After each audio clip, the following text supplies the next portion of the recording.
We're taking a look at the biggest global tech stories with someone who runs one of the most popular blogs covering social media and the web.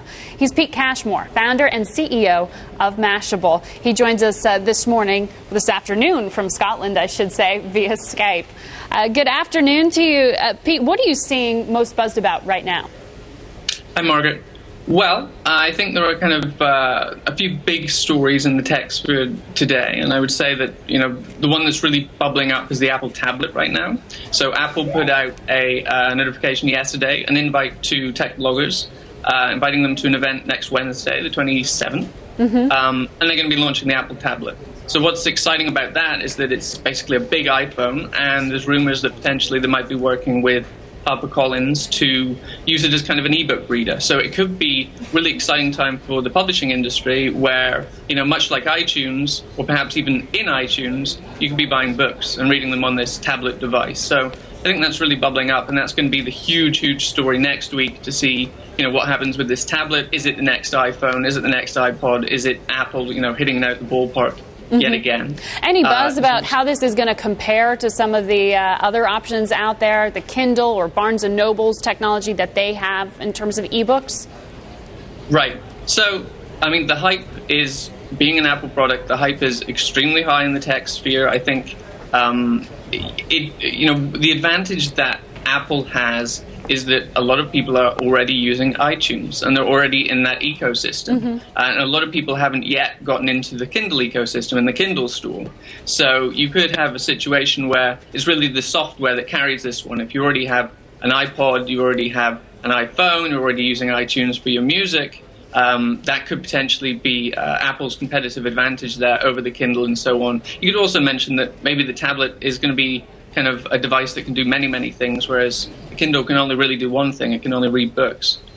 How much buzz are you seeing out there about Google's decision to perhaps delay, perhaps not launch its smartphone in China? We've been talking about their web search business and some of the very public showdown that's happening on that front in terms of censorship. But in terms of product and access to that market, how much concern is there? Well, I think it's possibly the biggest story of the year. I think there is huge concern, or at least huge interest. Certainly as a moral question, people have questioned whether Google should be in China and should be censoring its results to start with. And this might be the thing that tips the balance, and Google might decide, hey, we would rather just pull out than censor our results, and perhaps other tech companies will follow suit. We don't know. Perhaps you could get a situation where Yahoo and Microsoft say, you know what, this isn't worth it.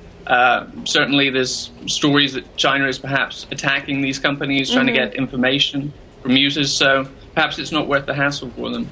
Yeah, Steve Ballmer at Microsoft on this network said, he wouldn't even consider exiting the Chinese marketplace right now.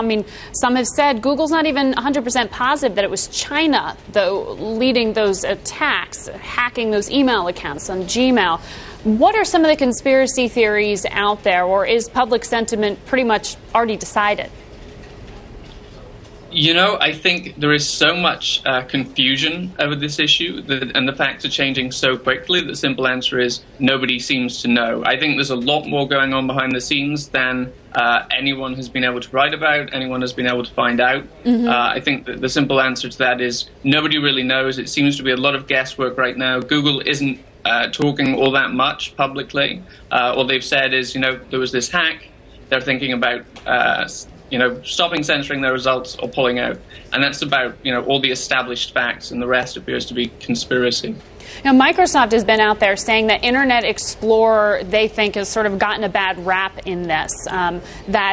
Basically it was a hole in security wall that allowed some hacking there via Internet Explorer. But they've come out and said that German authorities, French authorities have overstated the vulnerability on that front. Are you hearing about that actually playing into how people access the web right now? Are consumers making different choices based on that? Sure. So Microsoft has had a lot of bad press for Internet Explorer 6 in particular. And, the French and German governments have gone so far as to say, you know what, stop using Internet Explorer, start using Firefox or Chrome or more modern browsers.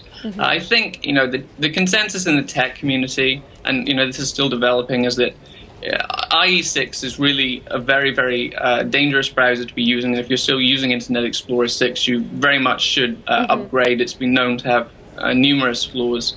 I think the consensus in the tech community is also generally that Firefox and Google Chrome are safer. Right. But I think it's respectable enough to be using Internet Explorer 8 at this point. Certainly, it's hurting Microsoft, though. Pete, we've covered a lot of territory, but I did want to make sure that we got to the topic of Haiti, because a lot of it has been made about the idea that the web has changed charitable giving, or at least charitable fundraising, in the wake of the devastation and the earthquake in Haiti.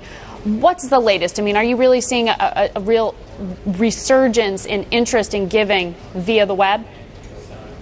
I think so. What's really key about this, and I think the latest numbers are over $20 million. I saw 21 million last night from these text campaigns. It's very, very simple. For instance, the Red Cross, you just text into 90999, and $10 goes straight to the campaign. I think it's so much simpler than it's ever been before. And what's key about that message, about just texting a word to a number, is that it spreads really virally on sites like Twitter and Facebook. It's something you can share in those really short status updates, and then people reshare that, and we've seen a lot of top celebrities sharing out that message. So it's a combination of the ease of giving through these services and the ability for that message to spread very, very quickly through services like Twitter and Facebook, something we've never seen before.